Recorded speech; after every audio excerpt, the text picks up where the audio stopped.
Good evening and welcome to the Legion Cantina. In today's episode, I'm going through 5 things that you can do to get better at Star Wars Legion. So, yeah, none of these are going to be like insanely high level, like not going to get down into like the micro details, but they are just 5 things that I personally have found have really helped like me improve at Star Wars Legion, and I think it would just be useful to talk about them today.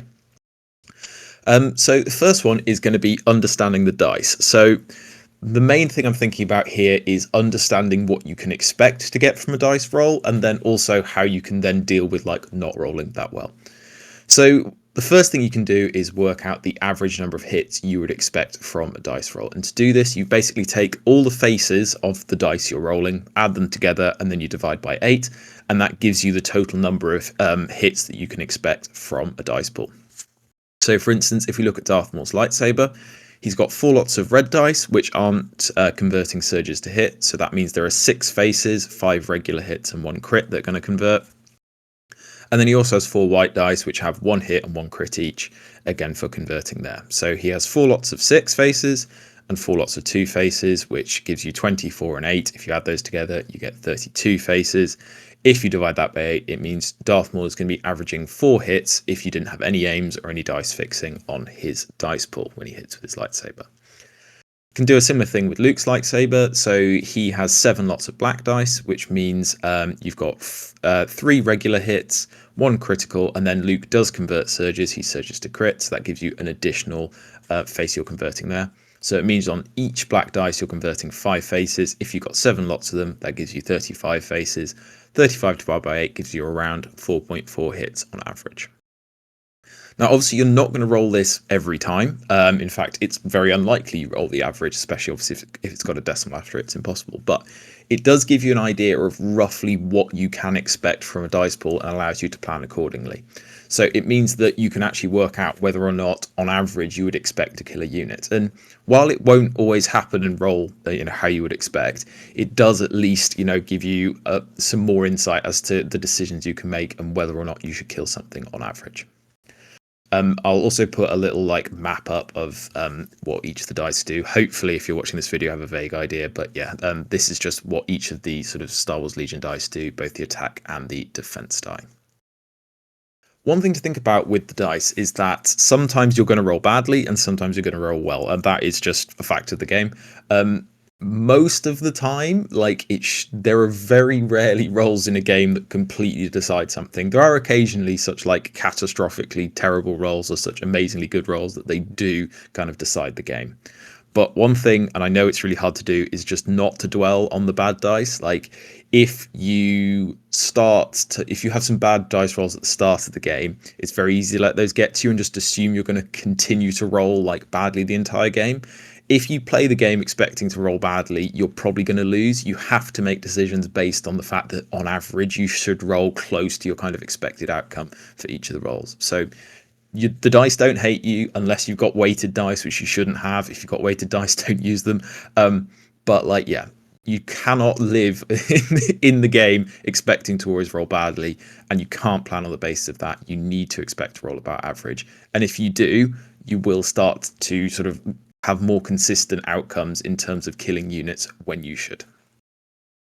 The second thing you can do, and I will always come back to this, is that by far the most important turn of the game is turn 1. And if you are going to spend time, so occasionally in games, it feels a bit awkward when you're not, taking slightly long over a turn and you feel like, maybe your opponent's getting a little bit impatient.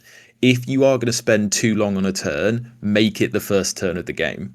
Because there's no point dwelling and thinking about things in turn 2, turn 3 if you've already made a complete mess of turn 1. Because it might mean you have units firstly in the wrong position. It might mean that units have died as a result of you putting them in the wrong position. It might mean you've given your opponent the opportunity to make use of some effective early game strategies that otherwise they wouldn't be able to do if you had played correctly. So the way I think of it, and this is just for me, but I think generally you can kind of categorize what units are going to do turn 1 into one of these 4 categories, is you've got units that are likely to attack turn 1. So these tend to be long range units like Death Troopers or the AAT or the Land Speeder, units that are very likely to attack turn 1.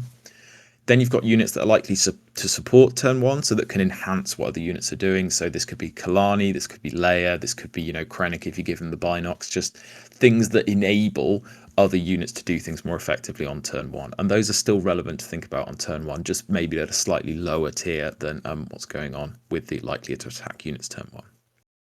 The final ones are units that aren't necessarily going to be relevant on turn 1, but will then become very relevant on turn 2. So their positioning is very important, just not immediately. You're more thinking about what they're going to do in a future turn. So this tends to be force users, for instance, or big melee threats. So for instance, if you're running like the 6-act clone list, you'd expect Anakin and probably your 2 of your clone infantry to kind of fit into this category of units that might not do anything turn 1, but then will likely be very impactful on turn 2. The final ones are the sort of support and important units like the filler, essentially. So this could be a basic core trooper, it could be Ewok slingers as I've got here. If you're running like a bunch of Geos, for instance, like hiding those at the back, like units that just aren't expected to have that much impact on the game. And while they might not have impact in the game in terms of them attacking and things like that, I'll talk about this in a second, but you don't just want to throw those away because they're not important. Having activation count late game can be absolutely huge, so holding on to them can be super useful. Final point I'll say at the bottom is it is much, much better to have a unit that's kind of too far back, being a bit too passive, but that can still impact the game later on, than just to chuck it forward and just feed it to basically your opponent just because you mispositioned it and you weren't really thinking. Like, having activation count is always important, and especially when the game is built around having lots of units near areas of the board, even if it's too far back and maybe can't impact something on turn 2. It will then have an impact on turn 3 and continue to have an impact on turn 4. So don't just throw away those like supporting filler units just because you don't feel like they're super important. So this is a list I took to a tournament a couple of weekends ago, and basically I'm just going to go through like where I see each of these units and what I would plan to do with them on turn 1. So looking firstly at the units that are likely to attack turn 1, it's going to be the Land Speeder, it's going to be Mando Resistance, and it's going to be Clan Wren. The reason Mando Resistance are here when they normally wouldn't be is just because they have the jetpack rockets, and that speed 3 move combined with the range 4 rockets usually means you are going to be able to hit something turn 1. And while their attack pool is kind of lower priority than the Land Speeder, the fact that they can still have that early game reach is very relevant, so I tend to try and hold them back if I can. And part of the benefit of having the Ewok Slingers in this list is that they do act as a bit of a filler activation to allow me to delay bringing on Mando Resistance or Clan Wren to later in the game. But in this list, especially as I'm running Link Targeting Array, what I will do is I tend to do standing orders turn 1, putting the order onto the Land Speeder so that I can guarantee, this is a 12-act list, holding it to as late as I can, basically, to allow me to kind of pick my targets and choose. Because the Land Speeder is by far the most effective on turn 1 and turn 2, because it can shoot wherever it wants, it can be super maneuverable, and it can really help like bully your opponent's armor units, especially early game. So holding that one back as long as I can is really valuable. Especially if you're in a kind of mirror match where they might have a big long range threat as well, a tank or stuff with anti-armor. Like, the longer you can hold that back, the less it's going to be attacked. So in this list, the Land Speeder 99% of the time is going to come onto the board last, unless there's a very, very good reason to bring it on earlier, which normally there won't be. Then moving down to kind of the next most important units on turn 1, and that's going to be Leia and the Rebel Officer. Now, the reason these two are here is they're here to support and enhance the units that are going to attack turn 1. So if you're imagining like Recover Research or Intercept or Bunker or something like that, you basically want to bring them on as centrally as you can so that the range 2 disc from Leia with that exemplar extends out as far as can be relevant as possible. And the order for this hopefully is fairly obvious. You bring Leia on first. And then she will normally just do like a speed 2 move and then a speed 2 move, hopefully behind some LOS blocking, but still having good sort of field of view to either side. This means that she'll have her line of sight for her exemplar, and then after that, the Rebel Officer, who has frontline commander, which gives you tactical and allows you to aid. So basically, he will move onto the board.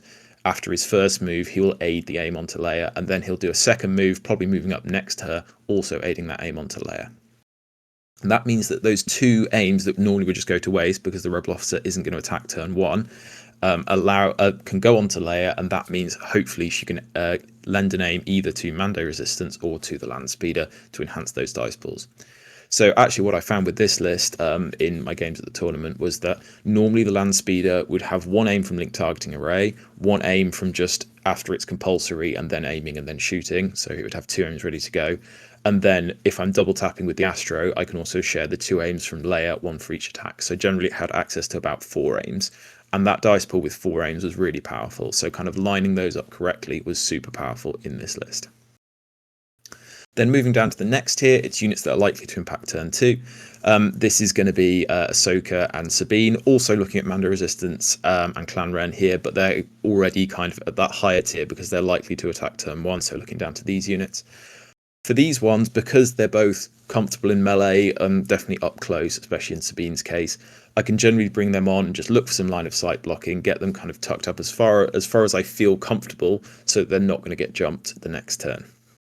Basically what you want to do with Sabine and Ahsoka and units like this is you want to move them as far up as possible that your opponent isn't going to be able to jump them if they want to next turn. You basically want to have control over when that interaction happens, so getting them behind line of sight blocking, and especially because both of these units have jump too, if you can get behind some nice high terrain, it really gives you control over that interaction because they might not be able to get to you, but you might be able to get to them, and that can be super impactful, taking advantage of those jump to keywords.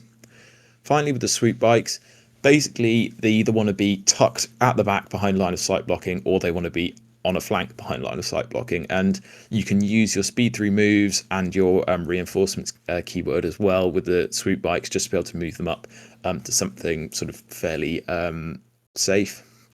You don't really want to attack with just one unit of swoops turn 1, because often with the rest of this list, essentially the things that are going to want to go early on turn 2 are either going to be Sabine or Ahsoka if somebody's tried to like really chase them down, or it's going to be the land speeder, because generally the land speeder is probably going to die by turn 3. So if I'm able to get the sort of double tap off on turn 1 and then another attack off early on turn 2, it kind of gives me more value from that land speeder. So that's generally the pattern in this. You don't want to be faffing around with other units that you've kind of mispositioned when you could have more powerful units doing more impactful things earlier in the turn. So generally those swoops kind of tucked out the way, but then remembering they also have access to 3 speed 3 moves and a normal attack thanks to strike and fade, so they can cover some crazy distance really quickly, and as long as you look after them on turn 1, they're almost guaranteed to have some kind of impact on turn 2. And then finally, the filler units, fairly obvious what these are going to be, both the Rebel Troopers and the Ewok Slingers. The fleets are a little bit more variable. They can sometimes have an impact on turn 2, but most of the time I'm kind of using the fleets in the same way I'd normally use Sleeper Cell, kind of tucked away closer to a back objective. And so if somebody does try and rush around on a flank or something, this unit's normally good for like 6 PS1, and that can actually really mess up some flanking units that normally would be able to bully, say, normal Rebel Troopers. So tucking those fleets away, maybe quite passively at the back to kind of act as a bodyguard for the rest of your weaker units, can be super valuable.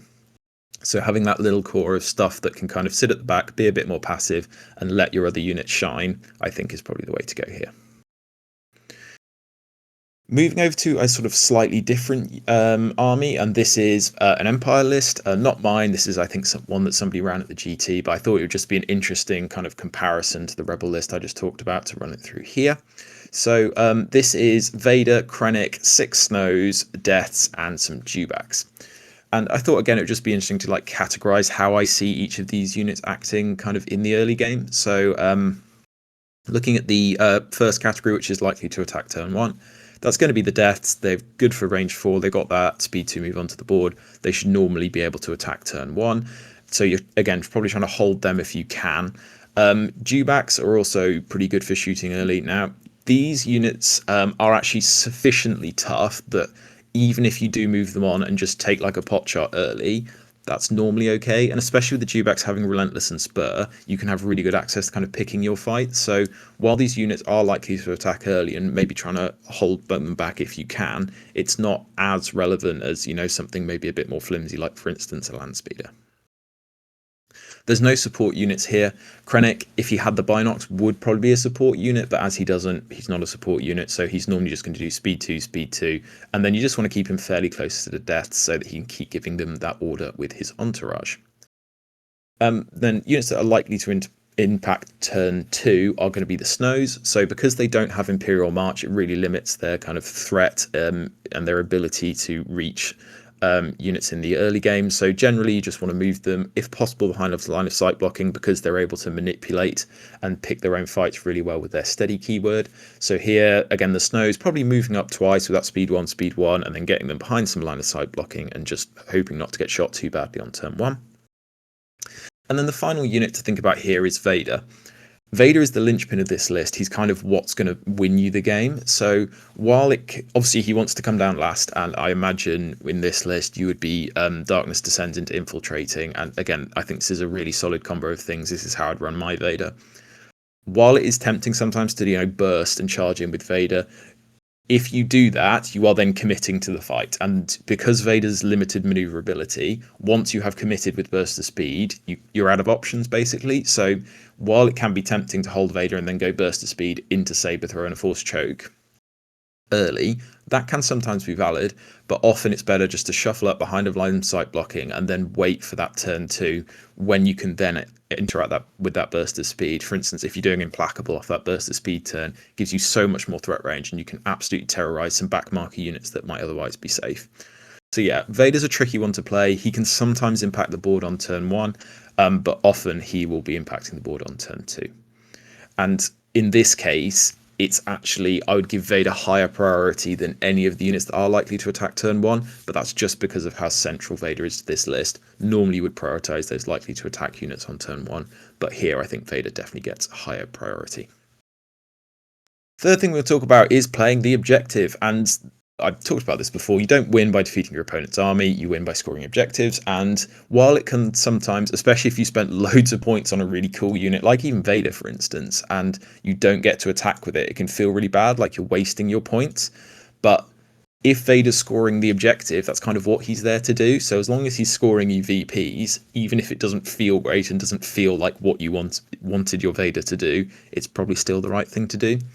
And the thing I always think about is if it's close between, like, I'm like, oh, I could attack here, but maybe I should score the objective. If in doubt, go for scoring, because most of the time having VPs on the board now is better than potentially having them in the future. Like, sometimes on turn 2, it might just be worth, if you think you've got an attack and a shot at wiping out an opponent's unit, might be worth doing, but especially by the time you're hitting late turn 3, late turn 4, it's nearly always worth scoring, because at that point VPs on the board are so much more valuable than just wiping out units. The other thing I will say is, if in doubt, pre-measure. There's no rules against it, and especially on turn 1, when I'm talking about these like Rebel Troopers and these Slingers, if you can leave them 2 speed 2 moves away from scoring an objective, absolutely do that. If they can be tucked away behind them some line of sight blocking and then you can just pop out and score an objective fairly late game, then absolutely do it. And if it forces your opponent to have to deal with that unit and waste resources on shooting at a Rebel Trooper unit in heavy cover with 2 dodges with nimble, like, it feels awful. It feels really bad, because yes, you might get through the cover losing 1 or 2, and then you lose 2 to dodges, and suddenly maybe your 6 or 7 dice pool has gone down to let's say 3, maybe 4, and then probably one of those is going to come off. So you might only kill 2 models with like a fairly decent dice pool, and that can feel really bad. But if you can, by pre-measuring and making sure you're in scoring range of that objective, force your opponent to have to interact with that unit, then that's really valuable and will buy the rest of your more powerful units time. And it is a really valid thing in this game, and I'll talk about intercept signals now, especially with regard to this bottom point here. But you really want to be careful about how much you are tying your key units to needing to score objectives. Because, for instance, here on intercept, for anyone who doesn't know, you can put down, you choose 3 units at the start of the game, and then your opponent picks 2. And basically, for the units that are holding that token, if they're at scoring range of an objective, they automatically get a point. And sometimes it's super tempting to put that on your really tough unit that's probably not going to die. But the intercept tokens come back if the unit that's holding them dies. And if you stick it on a really weak Rebel Trooper who runs in and maybe scores you even 1 or 2 VP just by being annoying and staying alive, trapping another unit in melee, it doesn't want to be there, then if that frees up, I'm going to use an example here of like Ahsoka Sabine Mando Resistance or something, to go out and really push onto that last objective, or be free to move around the board and attack things that aren't near objectives, just gives you so many more options. So There is a balance to be struck because, especially late game, it might be you only have like tough units left, so you might want to stick them on those the intercepts on your tougher units. But there's nothing wrong early game with just sticking it on like a fairly cheap unit, because if they waste their time shooting it, especially as I said earlier with those rebel troopers with the dodges, it can just buy you time, and like time is a resource in this game, and if it means you still get to use, you know, your cool command cards, your power turns with your units that haven't been shot, so much the better. So yeah, it's not always about having your big units near objectives. Sometimes it can actually be about trying to free them up to do other cooler stuff in the game. Fourth one is always think about command cards. And basically, as soon as you have played your command cards, you should be thinking about your next command card, if not before. Because as soon as you've played your command cards and your units are set in place for this turn, you probably actually don't have that many choices to make, because as soon as a legion turn starts and you know which order you're going in, then most of your actions are probably fairly predetermined. Like, now there can be like small choices in terms of, do you try and go with the support unit first to maybe set up your cooler unit, or which of your big hitters do you maybe try and go with first. But actually, if you really like think about a legion turn, most of your units, like, it's very common to just be like, oh, dodge standby with this backmarker unit, or I'm in melee, so I'm just gonna aim and attack, and like, you don't actually have that many choices. So thinking about the things you can control, i.e. what's going to happen next turn and which command cards you're going to play, is a really valuable thing, and can sometimes, even if maybe you're sacrificing a little bit this turn, if you can make your following turn more powerful and make it more of a swing turn, then that can be so much better. And big things are like, are you going to be going first? Do you have the ability to like manipulate and guarantee going first next turn? Because that can be huge. You know, if you're in those like one pit, your order controlled by a pit, like things like that that can just mess with your opponent and really give you control over their interaction can be absolutely huge. And the same goes the other way as well. Like, if Hand's got change of plans still to go, or if you know Hand's zero pip hasn't been played, like, you really need to consider those things, because you don't want to make a plan based on, you know, having a shot at going first, and then your opponent just removes that possibility and you've got no options. So thinking about what's going to come in the future is really valuable. And you can always just look up, if you don't know, just look up what command cards your opponent will have access to. And if they have a load of characters, it might be quite tricky to work out, but sometimes it's actually quite straightforward to work out what command card is likely coming next. So that is definitely something to be considering as you are playing out your turn. The final thing I will say is that the longer you can wait to do something powerful, generally the better. Now, this isn't always true in the case of like ion or damaging vehicles, but if you have got two big melee units attacking each other, if your opponent attacks you and then they don't kill you, you then have so much more control over that interaction, because you're then safe in melee unless you can then be subsequently charged. But it means that you have so much more potential, especially if you've got force push and, you know, Op Luke, for instance. Like, if you can wait with Op Luke till the end of the turn, it means your opponent has to kind of hold one or two units at least on their objectives to guarantee holding them against Luke. But even so, if Luke then is able to, you know, burst of speed out or something, charge and kill one of the units and force push the other one away, it's gone from your opponent controlling an objective to you controlling an objective. And it just means you can hold. If you can hold and wait, you just have so much potential. And if they try and do that on 3 objectives, that's like 6 of their units wasted just for one of yours, and that buys you so much time again. So that's part of the power with these really big force users, is they can force your opponent to kind of waste resources, almost like potentially working out what you could or couldn't do. And the final one is, it's not never give up, but it's essentially along those lines. Like, you have to play to your outs, and if your dice have been dreadful and if it's not going to plan, like if, you know, they wiped your aquas somehow turn 1 and you're like, oh no, that I was really reliant on them holding the center of the board, don't just stick to the same plan you had. You're then going to have to change it up and think about, okay, what can I do differently now that I've lost a key player? And the same goes, you know, if you lose a big force user unexpectedly, like at this tournament where I took the Ahsoka list, Ahsoka blanked on, I think it was like 6 out of her 7 red saves, and then she just died. And that obviously fundamentally change the game very quickly. But sometimes that does just happen, and you need to then react to that and try and think about how you can keep the game close, even though you've lost a key player. And all you can do is just do your best to maximize your chances. And this comes back to the thing with the dice earlier. Like, if all you can do is work out what should happen on average, and you have to see if that's enough for you to win the game. So the example I've used here is that technically a unit of B1s, if it shoots at Count Dooku, can kill him. I think the odds are about like 0.00003%. Like, it's really unlikely because you need to hit with all of the B1 dice, and then Dooku needs to blank on all of his saves. But it's possible. And if that's the only out you have, then you may as well play to it. Because firstly, if it happens, it would be very cool, absolute cinema, but also some chance is better than no chance. So it's not just about giving up and being like, oh, well, I won't bother. Like, just see if you can happen, because like sometimes Dooku will blank a load of saves, and if you can keep making your opponent roll dice, eventually they will roll badly. That's just how the averages work. And not making your opponent roll dice when you could, I think, is one of the mistakes people make. Like, if you can, just, it might happen. It's unlikely, but it might happen. So yeah, those are my like 5 things. I think the main ones I would really think about are like working out the average of what the dice will actually do, and then really thinking about turn 1. Like, I cannot overemphasize the power of turn 1. Like, it's that stupid cliche. I can't remember what it is they say. Like, you can't win the game on turn 1, but you can absolutely lose it. And I think it's very tempting to be like, oh, I'll just not really think about it, just move stuff onto the board, especially if it's not a very valuable unit. But each unit has the same value in tagging an objective. So in the right situation, a rebel trooper can be just as valuable as a Vader.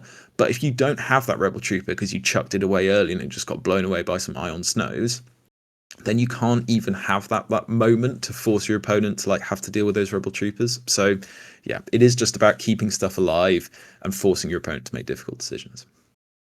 But yeah, what tips would you give to new players? I'm not pretending to be an expert. As I say, I would term myself like a fairly good Legion player, but I'm not pretending to be an expert. These are just things that I think about when I'm playing, and they have like genuinely helped me get better at the game. Like, I am better than I used to be as a result of like actually thinking about what's happening during a game in Legion. So yeah, let me know what you think in the comments below. Like, subscribe, etc. And I will see you for the next one.